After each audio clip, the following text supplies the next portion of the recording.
blahoželám, pani Roseva, z celého srdca vám blahoželám. Chápete náš problém? Ale samozrejme, pani Roseva, veď život musí kvitnúť ďalej. Ako je tu ticho, ako priateľský. Pravý Boží pokoj vládne v tomto dome. Presne podľa slov žalmu. Pretože Pán počuje biedných a nepohrda zjatými svojimi.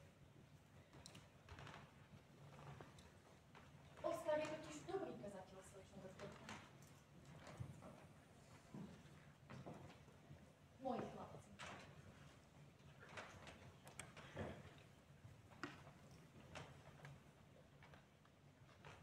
Krásni chlapci, pani Roseva. Slečna doktorka, to, že prichádza na svoju príčinu. Oskar preberá misijnú stanicu na Marianu. A pokladám za správne, aby som sa so svojím bývalým manželom prišla rozlúčiť. Pani Roseva, čo sa týka lekárskeho hľadiska, boli by tu určité okolnosti na uváženie, ale z ľudského hľadiska mám pre vás plné pochopenie a preto vám dávam súhlas k tomuto stretnutiu. A ako sa má moje Johan? No, s našim milým Johanom to nie je ani dobré, ani zle. Stále sa zakuplieva do svojho sveta. Vyrútili sme sa do vesmíru. Púšťam mesiaca. Ešte stále tvrdí, že sa mu zjavuje krášom? Zapadli do ich prachu.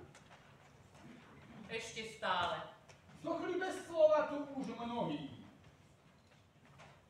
Smutné, žalostné pomietky. Ale najviac sa ich uvalilo vo veľmi parádne kúra. Vaše správne zhodnotenie, pani Roseva, ma trošku udivuje, pretože vy ako veriaca predsa musíte veriť v možnosti zázraku. Rozplynuli sa vo vejových kalužiach Venuše.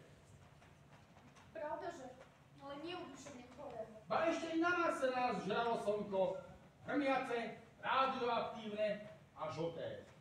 Nie je úlohou psychiatrie vynášať súdy o tom, či videnia, ktoré mávajú pacienti, sú pravé alebo nie. Jej úlohou je výlučne starať sa o stav mysle a nervov. A v tejto veci je to s našim médiom dosť nutné, i keď jeho choroba prebieha mierne. A či mu pomáhame? Bože môj, a ako? Už zase by mal dostať inzulínovú kúru, to priznávam. Ale tá predchádzajúca zostala bez účinku, tak som ju nedala. Žiaľ, neviem čarovať, pani Roseva, a neviem, ako vypichlať nášho dobrého média z choroby. Vieš, že som... Chcem povedať, v jeho rozvode? Je informovaný. Pochopil to. O vonkajší svet sa už temer vyzaujíma.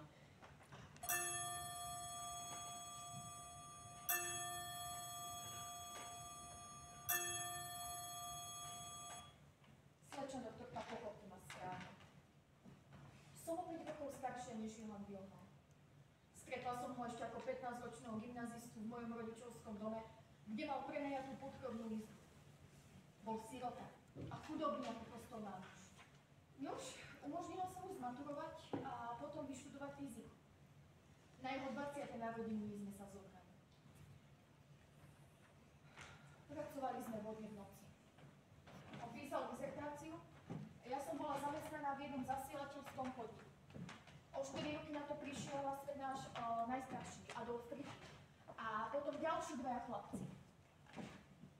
Konečne bola vo výhľade profesiu. Dúfali sme, že si budeme môcť vydýchnuť. Ale v tom Johan Wilhelm ochorel a jeho choroba ponútila obrovské sumy peniazy. Nuž, nastúpila som do továrne na čokoládu. Udoblené. Aby som sa s rodinou nejako pretvorila. Ste statočná žena. Ste statočná žena, pani Roseva. A dobrá matka. Slečna doktorka, až doteraz som umožňovala Johanovi Wilhelmovi pobyt vo vašom ústave. Náklady a to boli nad moje možnosti. No Pán Boh vždy pomohol. Ale teraz som už úplne bez prostriedkov. A viac už nebudem môcť zohnať potrebné peniaze. Pochopiteľne, pani Roseva. Obávam sa, že si teraz myslíte, slečna doktorka, že som sa vydala za Oskara len preto, aby som sa už nemusela starať o Johana Wilhelma. Ale to nie je pravda. Teraz je mi ešte horšie, lebo Oskar priviedol do manželstva 6 chlapcov. 6? 6.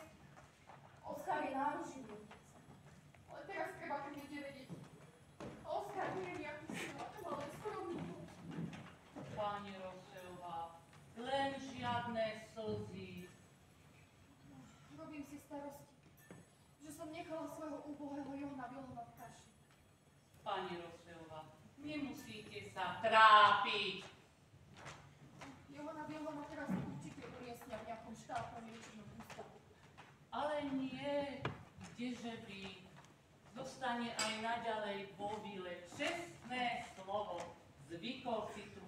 A má tu milých a príjemných kolegov. Kolegov! A napokon ani ja nie sú žiaden netvor. Ste ku mne taká dobrá slúča, doktor. Ale nie. Veď existujú rôzne fondy. Opelov fond pre chorých vedcov. Základina doktora Steinemana. Okolo nás je to peňazí ako pliev. A ja, ako lekárka, mám právo z nich nahrabať trošku pre nášho dobrého média. Kľudne budete môcť odcestovať na Mariany.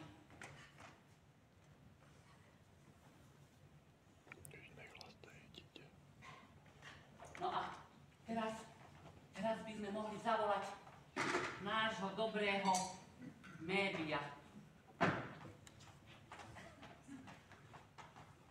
Milý Mébius, dostali ste návštevu. Vidíte, ona opustite na chvíľku pustovňu fyzika. Johan Vilhon. Lina? Poznávate svoju manželku? Vítam ťa, Lina. Svitá, Mébius. Je to vaša Lina. Ach, Johan Vilhon. Môj milý Johan Vilhon. Pani Rosela, ja vás tu nechám, ak budete niečo potrebovať, tak ma nájdete na druhej strane novostavby.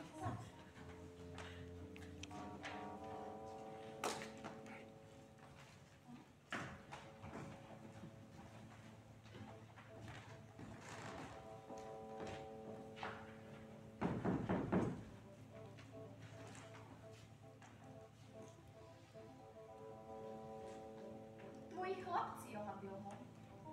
Traja? Ale pravda, že Johan Vilhon traja. Adolf Friedrich, tvoj najstarší. Adolf Friedrich, môj najstarší. Koľkože má rokov Adolf Friedrich? 16. 16. A čím chce byť? Kňazom. A tento je? Wilfried Gašpar. Wilfried Gašpar. 14 ročný? 15. 15. Chcel by študovať filozofiu. Mimoriadne prečo ste vyspelé dieťa. Čítal Schopenhauera aj Nietzscheho. A tu je tvoj najmladší, Jörg Lukáš, 14 ročný. Jörg Lukáš, môj najmladší. Ten sa zo všetkých najväčším upodol na teba. Chcel by sa stať fyzikom. Fyzikom? Áno. Fyzikom. Je. V žiadnom prípade. To nech si vyhodí z hlavy. Ja mu to nehovorím. Ale veď aj ty si sa stal fyzikom. Radšej som sa nikdy nemohol stať, Lina. Nebol by som teraz v blázinci. Ale Johan Vilhon, to je predsa omyl.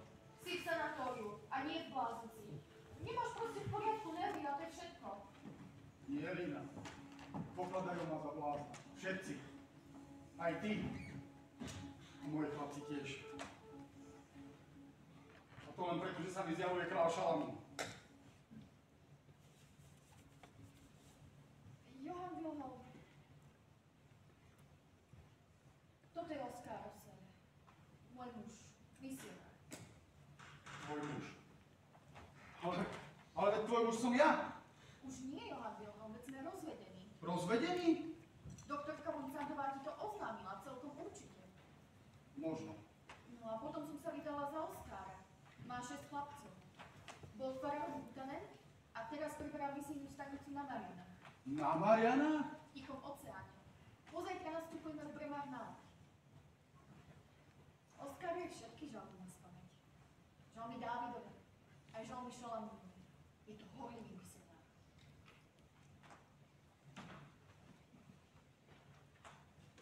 Teší ma, že chlapci našli takého dobrého otca. Ja som nebol dobrým otcom. Ale ja poznám kráľa Šalamúna osobne. Už to nie je ten zlatý kráľ, čo ospevuje Sulamit, srčie dvojčiatka pasúce sa pod rúžami, odhodil svoj purpurový plášť a nahý a zapálený A jeho žalmy? Jeho žalmy sú strašné. Ty máš ona slova žalmu. Počúvaj aj ty a nauč sa ich naspäť. Žalmov, ktorí majú spievať pozorám. Vyrútili sme sa do vesmíru. Púšťam mesiaca. Zapadli do ich prachu. Zdokli bez stola tu už mnohí, ale najviac sa ich uvarilo v olovení parách Merkúra. Rozplynuli sa v olejových kalužiach Venuši. A ešte i na Mars nažral slnko. Hrniace, radioaktívne a žlté. Jupiter smrdel. Rýchlosťou letiaceho šípu rotujúca metánová kaša. Saturna sme zasypali kliatbami. A čo bolo ďalej? To nestojí ani za reč. Urán, Neptún, šedivo-zelený, zmrznutý, Pluto a Transpluto sa stali predmetom posledných neslušníkov. Už dávno sme si zamerili slnko za Sýria a Sýria za Kanopá. Vyhnaní, hnali sme sa hore, do hĺbok. K niekoľkým bielým hviezdám, ktoré sme aj tak nedosiahli. Už dávno sme múmie pokryté vrstvou vlastnej špiny. A v našich úšľapkoch nie je ani spomienky na dýchajúcu zem. Ale, pán Mebius. Vráťte sa na Mariany. Ale Johan Wilhelm. Poďte, pani Raskurosová, potrebuje sa len upokojiť. Sypte sa! Na Mariany! Úžaj! Ľahký záchvat. Von! Príde Všetci von! harmonika. Upokojí ho. Chodte! Ľahký záchvat. Chodte! Na Mariany! S Bohom, Johan Wilhelm. Zmiznite! S Bohom. Už ťa nikdy nechcem vidieť. Urazila si kráľa Šalamúna. Buď prekliatá! Podaj ste sa očmi. Mariana mi prepadli do Marianskej priekopy 11 000 metrov hlboko. Zníte v najčiernejšej tme. Zabudnutý Bohom aj ľuďmi. Už sme sami.